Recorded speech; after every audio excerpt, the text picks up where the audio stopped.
শ্রদ্ধা ও ভালোবাসার মধ্য দিয়ে খুলনায় পালিত হচ্ছে মহান বিজয় দিবস। বিস্তারিত জানাতে খুলনার গল্লামারী স্মৃতিসৌধ থেকে সরাসরি যুক্ত হচ্ছেন খুলনা বিভাগীয় প্রতিনিধি মোহাম্মদ অসীম। অসীম, আপনার মাধ্যমে জানতে চাচ্ছি যে আপনার জেলায় বিজয় দিবস কিভাবে পালিত হচ্ছে এবং দিনব্যাপী কি কি আয়োজন রয়েছে, জানাবেন বিস্তারিত।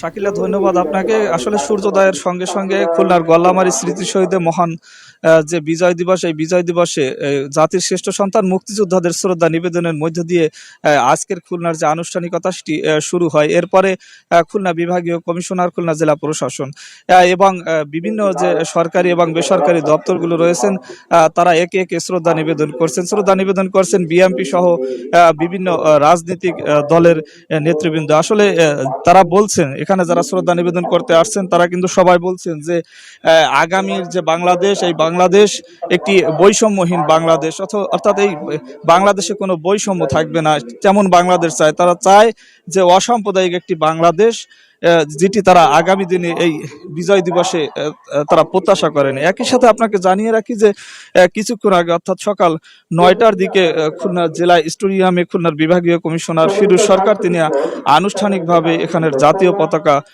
উত্তোলন করেছেন। একই সাথে সকাল 9:30টার দিকে অর্থাৎ কিছুক্ষণ পরেই বিজয় দিবস উপলক্ষে যে চিত্রাঙ্কন প্রতিযোগিতাদের যে শিশুরা রয়েছেন তাদের মধ্যে পুরস্কার বিতরণের কথা রয়েছে।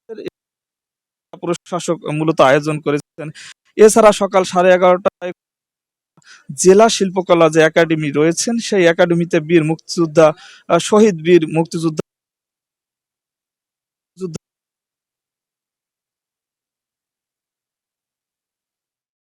বিভিন্ন ধরনের এই বিজয় দিবস উপলক্ষে উদ্যোগ গ্রহণ করেছে।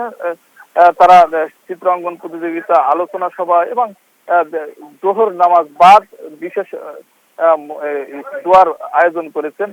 একই সাথে রাজনৈতিক খুলনার যে দলগুলো রয়েছেন অর্থাৎ বিএনপি কিছুক্ষণ পরে অর্থাৎ তারা আলোচনা সভার আয়োজন করেছেন। একই সাথে বিএনপির পক্ষ থেকে আগামীকাল এই বিজয় দিবস উপলক্ষে একটি বিজয় র্যালি করার কথা বলছেন। এছাড়া নৌবাহিনীর পক্ষ থেকে খুলনার 5 নম্বর যে ঘাট রয়েছেন সেই ঘাটে দুপুর 2টা থেকে বিকাল পর্যন্ত সাধারণ মানুষের জন্য সেখানে